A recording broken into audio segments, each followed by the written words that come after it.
Lembaga Survei Indikator Politik Indonesia baru saja melakukan survei elektabilitas pasangan Capres-Cawapres. Survei ini dilakukan tanggal 10 sampai 16 Januari setelah para capres melakukan debat ketiga pada 7 Januari lalu. Hasilnya, suara pasangan Prabowo Gibran melejit menjadi 48,55% dibandingkan survei sebelumnya yang bertengger di angka 45,79%. Ya, ini artinya pemirsa pasangan Prabowo Gibran hanya membutuhkan 1,5% tambahan suara saja plus 1 suara untuk memenangkan Pilpres 1 putaran. Apakah faktor debat Capres-Cawapres ikut mendongkrak suara pasangan Prabowo Gibran? Lalu bagaimana kemudian dengan elektabilitas Capres dan Cawapres lainnya? Untuk membahasnya telah bergabung bersama kami pemirsa ada Direktur Eksekutif Indikator Politik Indonesia, Mas Burhanuddin Mutadi. Prof. Burhanuddin Mutadi yang bergabung secara virtual saat ini. Assalamualaikum Prof. Kemudian juga ada pakar politik yang juga merupakan... Kemudian juga ada pakar politik yang merupakan founder lembaga survei Kedai Kopi, yaitu ada Bang Henry Satrio. Selamat sore Bang Henry. Kemudian juga ada pakar komunikasi politik Bang Effendi Ghazali. Selamat sore semua ini sisa. Kelas berat semua kita ya, pakar semua ini. Pakar. Nah, pertama saya mau ke Bang atau Prof. Burhanuddin Mutadi terlebih dahulu deh. Kalau elektabilitas yang terakhir dikeluarkan dari hasil lembaga survei Prof. Burhan bahwa 48,55%. Tinggal 1,5% suara lagi untuk menang 1 putaran. Apakah ini kira-kira sangat mendekati sekali akan bisa terwujud 1 putarannya? Begini Tisa, pertama kami mengambil data setelah debat Capres yang kedua, tanggal 7 Januari. Jadi survei ini valid sebelum debat Cawapres yang 2 hari yang lalu. Nah ini penting karena survei sangat sensitif dengan variabel waktu. Namanya juga variabel parameter yang bersifat random. Jadi kita perlu menunggu apa akibat dari gimmick Gibran, terutama yang dianggap sebagian netizen tidak etis. Tetapi dari data kita, terutama pasca debat Capres tanggal 7 Januari, kita menemukan 4 survei, 3 survei pakai by phone, 1 survei tatap muka yang konsisten. Perolehan Prabowo Gibran antara 48,6, 48,4 dan 48,8%. Sementara di peringkat kedua untuk survei tatap muka memang Anies Baswedan, baru disusul oleh Ganjar Pranowo Mahfud. Meskipun selisih kedua paslon terakhir dalam margin of error. Nah, pertanyaan yang muncul kemudian sebelum menjawab pertanyaan apakah ada potensi 1 putaran atau tidak adalah mengapa performa Pak Prabowo yang dalam debat tanggal 7 Januari dianggap oleh sebagian kalangan kurang bagus, justru malah menaikkan elektabilitas dirinya. Jadi Tisa, kalau Anda tanya saya secara objektif, siapa yang unggul debat Capres tanggal 7? Saya akan secara meyakinkan menjawab Ganjar Pranowo yang unggul. Tetapi masalahnya debat Capres itu bukan debat akademik, itu debat yang melibatkan banyak unsur, bukan sekedar objektivitas, tetapi juga unsur emosi. Ada yang dalam istilah psikologi politik disebut dengan istilah bias konfirmasi atau efek partisan. Dan dari data kita menemukan pola yang sangat sistematik, yaitu efek apa yang oleh sebagian orang sebut sebagai efek melodramatik. Jadi kita temukan pola. Mereka yang kita tanya, ada 43% yang menganggap bahwa mereka menonton debat, ya, itu sebagian menonton debatnya tidak secara langsung di TV, tetapi melalui potongan-potongan klip di media sosial. Dan ketika kita tanya, apakah kritik Anies terhadap Prabowo lebih ke kebijakan ataukah personal, 51% menganggap Anies lebih mengkritik dari sisi personal. Baik. Sementara hanya 40% Ganjar yang dinilai mengkritik secara personal ke Pak Prabowo. Baik. Kemudian ditanya pula, apakah debat saling serang lawan debat itu sesuatu hal yang wajar atau tidak? Lagi-lagi kalau Anda tanya kepada saya akan mengatakan ya makna atau esensi debat adalah adu gagasan yang kadangkala membuat orang harus saling serang kebijakan. Tapi kalau ditanya kepada masyarakat Indonesia, 60-an% menganggap saling serang lawan debat itu tidak sesuai. Mereka tidak begitu setuju. Nah ini masalah yang menjelaskan mengapa justru setelah 2 bulan Prabowo Gibran mengalami stagnasi di angka 45%, justru pada saat debat tanggal 7 Januari, setelah itu ya, itu Prabowo Gibran justru naik gitu. Oke. Dan ini kita temukan dalam 3 survei telepon, 1 survei Baik. tatap muka.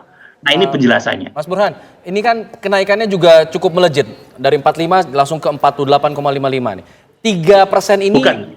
Baik, ya Bukan, ada peningkatan. lebih tepatnya 45,8 Oke.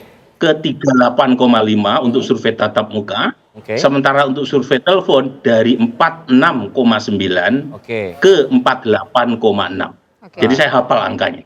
Jadi Baik. naiknya 2,8% untuk Oke. survei tatap muka. Di angka 2, sekian tadi itu dari mana? Undecided voter kah atau swing voter kah atau memang dari kantong suara lawan? Nah, yang paling kelihatan memang dari basis Mas Ganjar. Karena suara Mas Ganjar masih turun dari 23% ke 21%. Jadi sepertinya meskipun basis Pak Jokowi yang sebelumnya memilih Mas Ganjar makin lama makin habis, makin turun, tetapi masih ada sisa-sisa suara Pak Jokowi yang sebelumnya memilih Mas Ganjar, yang kemudian beralih pasca debat capres ke tanggal 7. Karena suara Mas Anies meskipun turun 1%, sebelumnya kan 25,5%. Tetapi secara umum masih berada di peringkat kedua Mas Anies ini. Jadi poin saya adalah efek debat ini relatif kecil ya, antara 1 sampai 5%, tetapi konsekuensial untuk menjawab pertanyaan Tisa tadi. Ya. Mungkin nggak 1 putaran. Ya. Nah, saya sendiri Tisa, ya, itu menilai 1 putaran atau tidak, itu variabel utamanya adalah turnout. Turnout itu tingkat partisipasi. Ya. Karena dalam survei itu yang aktif adalah enumerator yang mendatangi pemilih.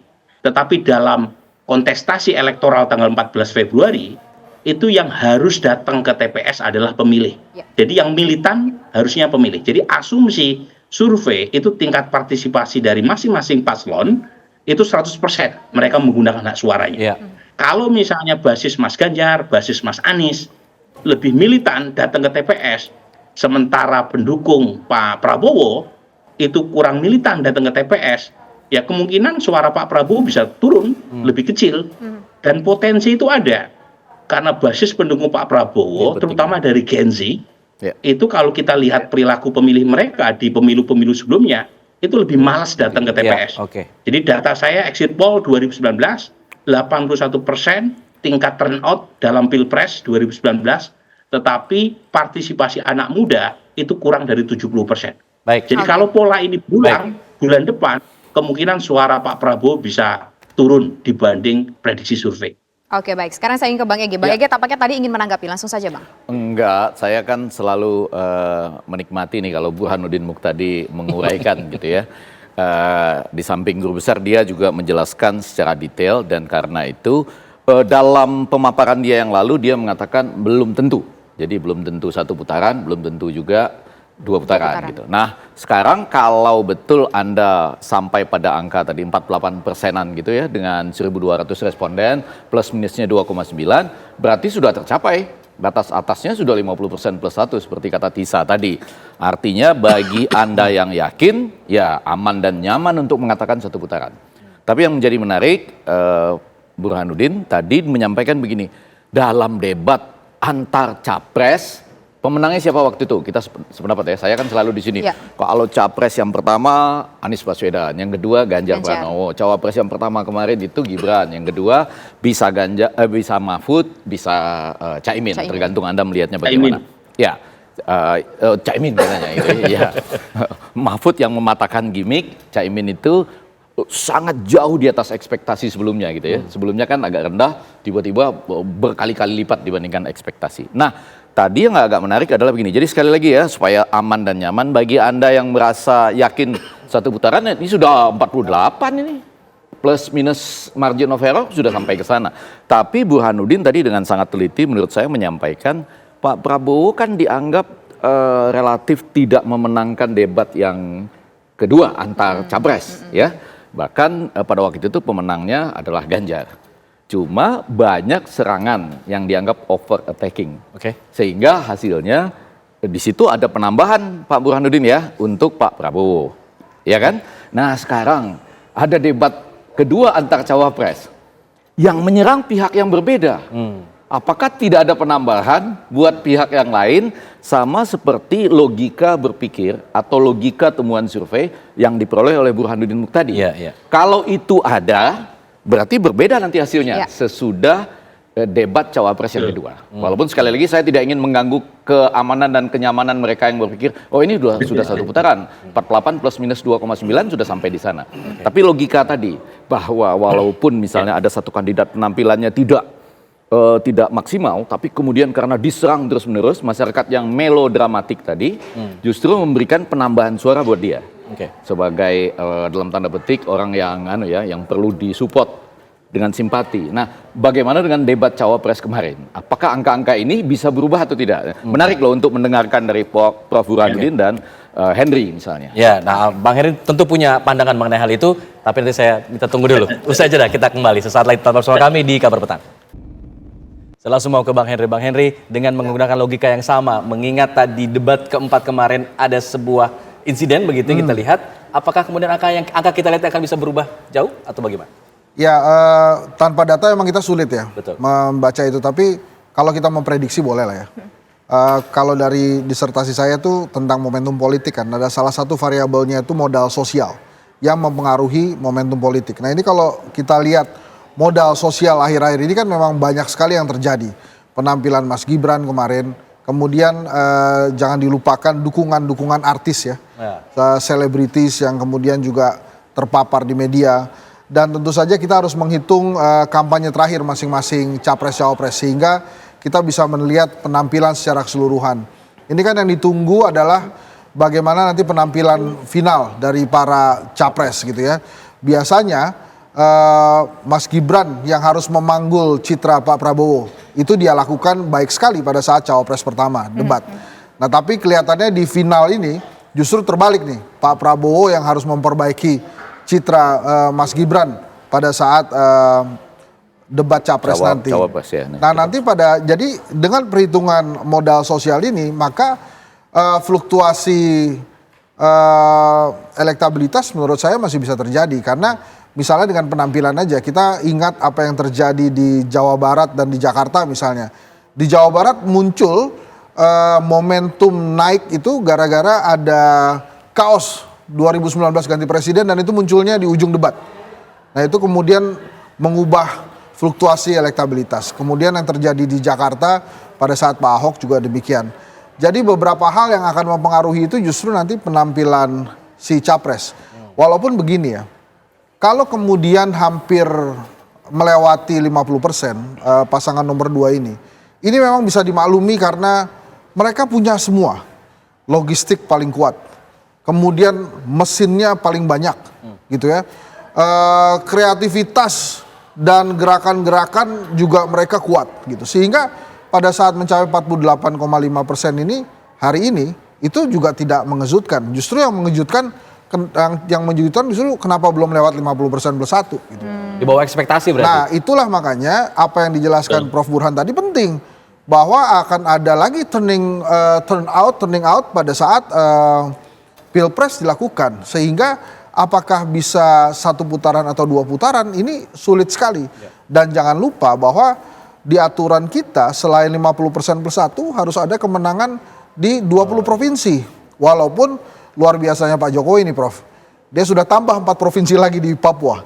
Jadi mungkin saja itu menjadi salah satu strategi mempermudah untuk 1 putaran. Jadi beberapa hal ini yang memang akhirnya kita sulit menduga karena ini di ujung nih, either or nih, apakah lewat ini atau kemudian berbalik arah.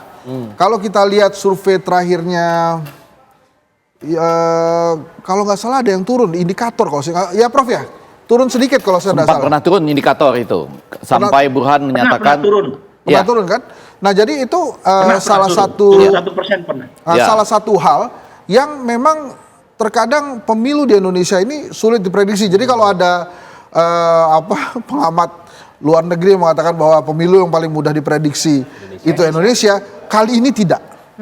Kali ini tidak minimal tentang 1 atau 2 putaran. Tentu saja kalau tentang siapa yang diunggulkan ya pasti 02 diunggulkan karena itu tadi punya semua dan tapi yang harus diperhatikan oleh masing-masing paslon itu adalah bagaimana mereka menjaga modal sosial supaya momentum politiknya justru tidak menurunkan elektabilitas mereka. Yang mana yang paling kuat modal sosialnya? Saya tadi sudah sebutkan tuh, yang paling kuat modal sosialnya ya pasangan 02. Walaupun di 03 dan 01 itu perlahan membuat sendiri kekuatan sosial mereka. Misalnya Anies Baswedan dengan desak Aniesnya dan secara kebetulan ataupun secara disengaja dihalang-halangi oleh aparat, misalnya dicabut izinnya, itu justru memperkuat modal sosialnya Anies Baswedan tuh. Tapi apa yang terjadi ketika kemarin debat, apakah itu tidak berpengaruh terhadap modal sosial atau justru akan menjadi sebuah bumerang bagi modal sosial? Pasti ada pengaruhnya, Tisa. Tapi sejauh mana kan itu harus data survei lagi yang memperhatikan. Nah tadi misalnya Prabowo tampil jelek di debat Capres yang kedua, tapi menurut datanya Prof Burhan kan justru naik elektabilitasnya. Jadi memang modal sosial itu tidak bisa dilihat hanya berdasarkan feeling atau perasaan aja.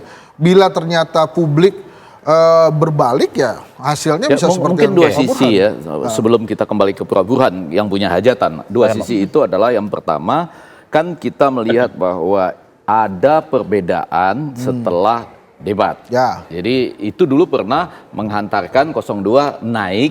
Walaupun di luaran orang mengatakan, wow ini kurang tampil maksimal, kurang lebih gitu. Tapi ada alasannya adalah over attacking.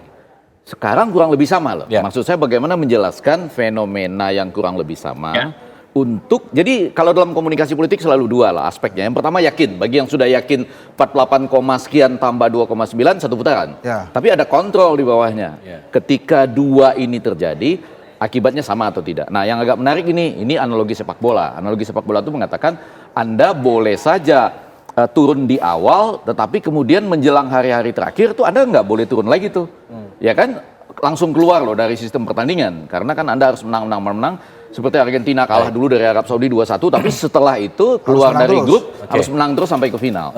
Nah, ketika pernah terjadi turun, apalagi nanti ini ya, kalau indikator mengumumkan sesudah debat antar cawapres yang terakhir ini, itu ada penurunan. Nah, itu yang saya sebut harus jadi kontrol. Kenapa bisa ada turun? Kan jadinya seperti turun, naik, harusnya nggak boleh turun.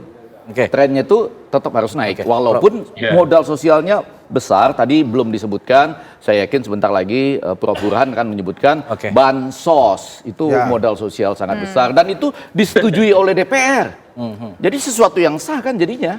Ditambah dengan pada bagian lain sampai hari ini Sukowidodo dan kawan-kawan, Hasrullah dan kawan-kawan itu ada di Jawa Timur, ada di Makassar, menemukan basisnya itu fans base. Jadi orang itu merasa fans yang diwujudkan dengan justru asam sulfat dijadikan kaos loh, jaket, Samsul gitu kan.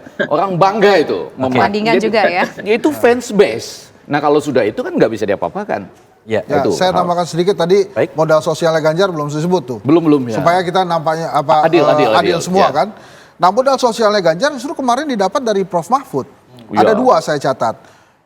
Karena blundernya Mas Gibran itu yang pertama, kemudian mungkin banyak yang melewatkan, tapi di ujung pada saat penutupan Prof Mahfud ada kata-kata yang menyebut dirinya dia itu santri NU.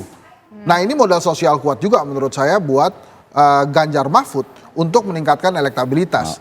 Nah pada saat Prof Mahfud mengatakan santri NU, dia itu santri NU, artinya memang dia langsung membagi tiga dukungan untuk NU, untuk 01, 02, dan 03. Nah ini menurut saya sebuah modal sosial yang harusnya bisa diperhitungkan pada race elektabilitas apakah satu putaran atau dua putaran. Oke, bicara masalah modal, tidak hanya modal sosial tapi ada modal dukungan juga dari kalau kita bisa lihat, kita katakan tadi ada bansos yang menjadi modal juga. Nah ini apakah kemudian ini akan justru akan semakin membuat keuntungan bagi salah satu paslon? Nanti dijawab setelah jeda, kami kembali saat lagi. Saya akan langsung ke Prof Burhan. Prof Burhan, tadi kita bahas ada faktor modal sosial yang bisa berpengaruh mengurangi elektabilitas dari Prabowo Gibran, ada juga faktor turning out tadi. Tapi kemudian di balik itu juga ada faktor Pak Joko Widodo yang sekarang sedang rame belusukan ke berbagai daerah membagikan bansos. Nah ini juga akan tetap mempengaruhi, mempertahankan elektabilitas. Bagaimana bacaannya dari Prof Burhan? Silakan. Ya saya setuju dengan Bung Hendri ya. Sebenarnya pasangan 02 ini punya segala modal untuk menang lebih dari 50%. Tetapi faktanya kan baru belakangan naik ya sekitar 48%. Itu pun setelah 2 bulan stagnan di angka 45 atau 46%. Bayangkan dari sisi partai kan, partai pendukungnya total kekuatannya 44% tuh. Belum lagi dukungan total dari Presiden Jokowi yang approval ratingnya menurut lembaga survei Indonesia mencapai 83%. Data saya sih 79%. 79 ya. Jadi sebenarnya untuk dapat 48,5% itu tidak mengagetkan menurut saya ya. Bahkan dengan segala kekuatan kok tidak mencapai 50% minimal secara absolut kan begitu. Nah, pertanyaannya mengapa kan begitu. Nah, tentu ada banyak faktor. Salah satunya lawannya kan tidak mudah kan. Mas Anies dan Mas Ganjar figur yang kuat. Jadi sebenarnya perbandingan dengan dua pilpres sebelumnya kurang apple to apple karena saat itu cuma ada 2 paslon. Sekarang 3 paslon dan kita tahu ya paslon lawan dari 02 ini bukan figur yang mudah. Dan itu yang pertama. Yang kedua, ada faktor yang tadi disebut bansos ya. Dari temuan kita sebenarnya faktor ini tidak secara langsung mempengaruhi elektabilitas. Jadi faktor kontekstualnya adalah approval rating Presiden Jokowi. Kalau approval rating naik, biasanya punya efek sekarang didominasi oleh paslon 02. Sebelumnya dibagi 02 dan 03. Sekarang sudah dimonopoli itu. Siapa yang puas, data kami kristal clear itu menunjukkan lari ke Pak Prabowo dan Gibran. Jadi meskipun Pak Jokowi dengan Mas Ganjar ada banyak kesamaan, dari sisi kesamaan partai, kesamaan wilayah, kesamaan karakter, tapi ternyata bagi pemilih darah lebih kental daripada air karena Gibran adalah putra Presiden Jokowi itu. Dan ini yang kemudian membuat migrasi pemilih Pak Jokowi secara besar-besaran, terutama sejak Gibran didaftarkan sebagai cawapres Pak Prabowo.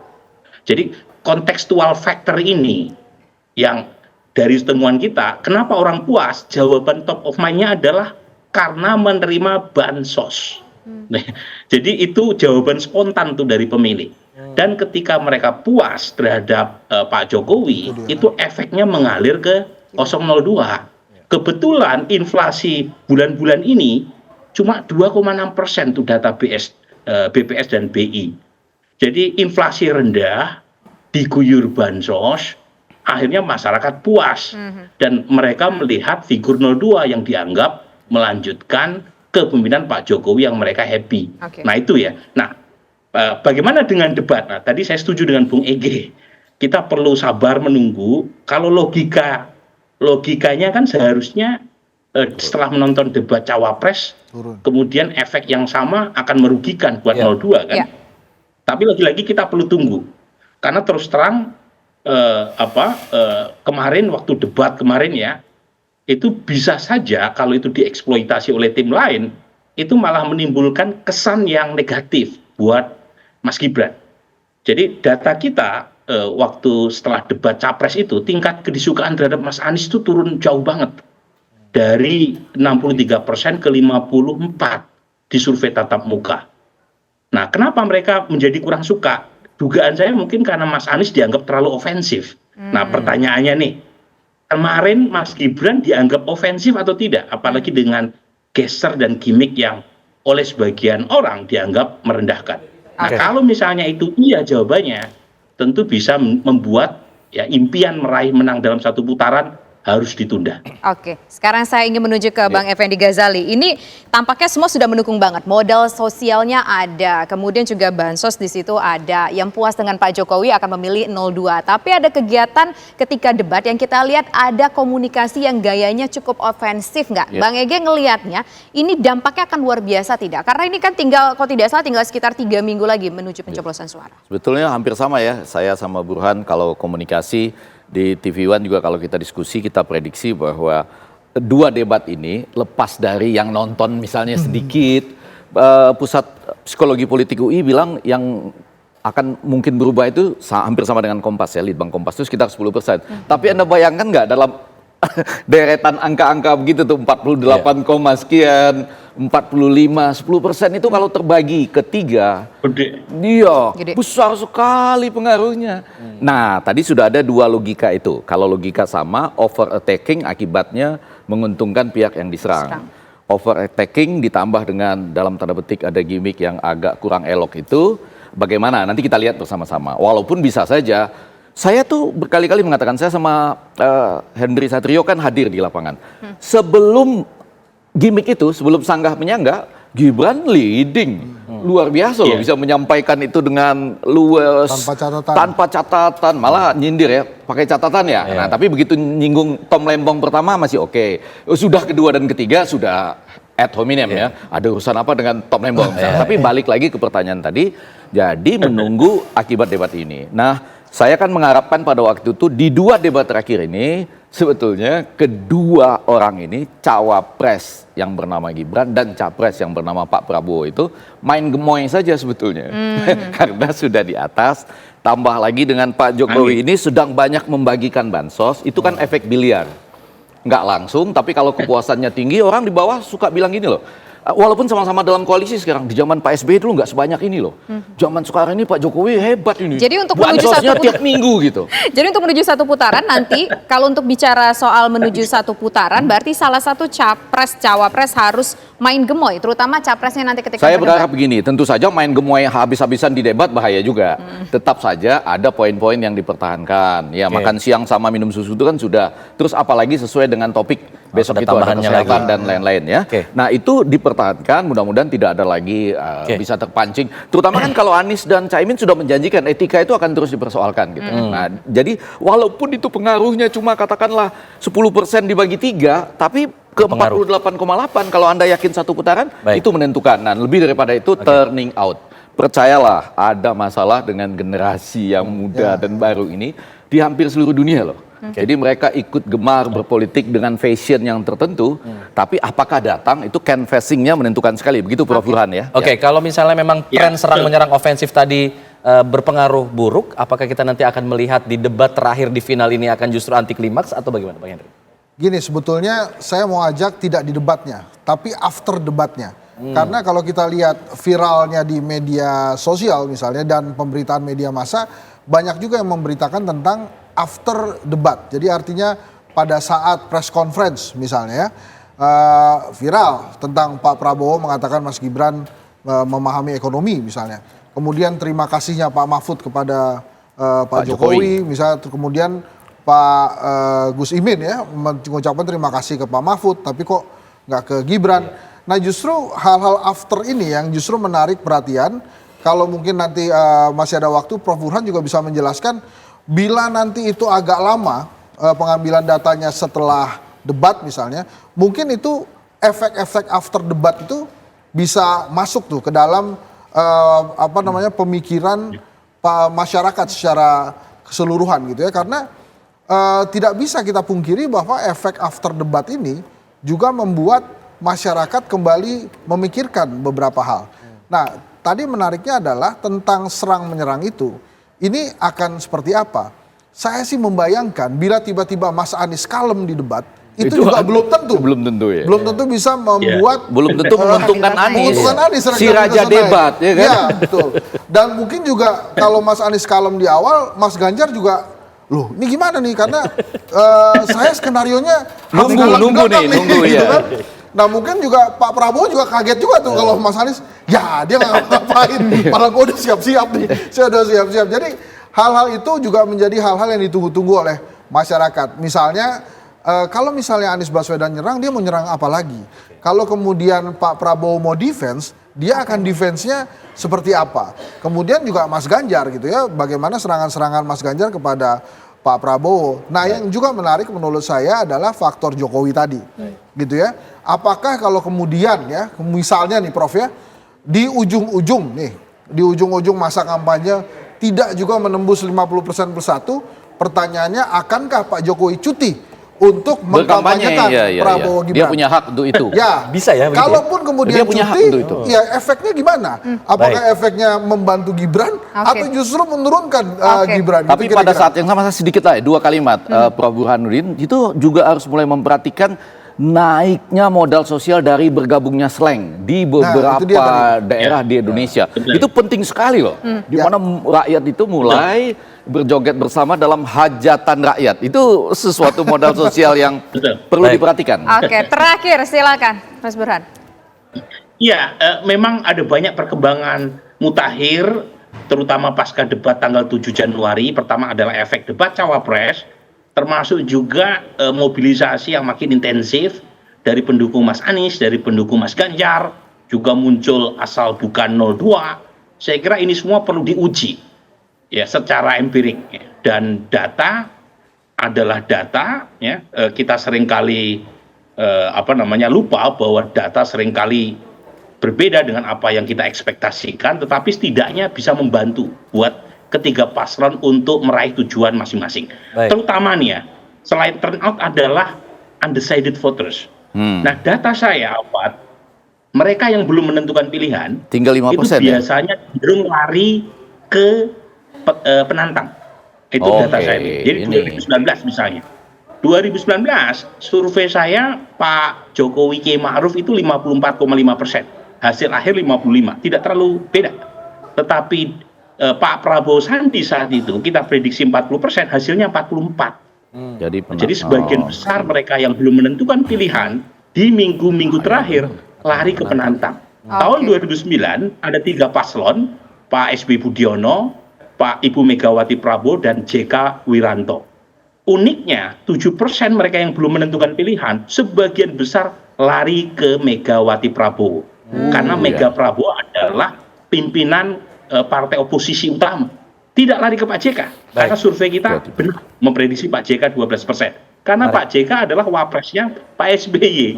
Jadi kalau misalnya pola ini berulang, ini kemungkinan 5,9% cenderung lari ke Mas Anies. Ketimbang ke 02 atau 03. Karena 02 dan 03 itu di mata publik adalah petahana kurang juga. Kurang lebih sama. Lagi-lagi ini perlu kita cek ya ke depan. Jadi paling aman kita menjawab 1 atau 2 putaran itu di sekitar 7 Februari. Oke, baik, kita tunggu saja nih. Mudah-mudahan nanti kelihatan di 7 Februari 1 putaran atau 2 putaran. Terima kasih Bapak-bapak, saya sekali waktu kita sangat terbatas. Terima kasih Prof Burhan, terima kasih Prof Ege, terima kasih juga Bang Hensat sudah bergabung bersama kami. Selamat petang semuanya.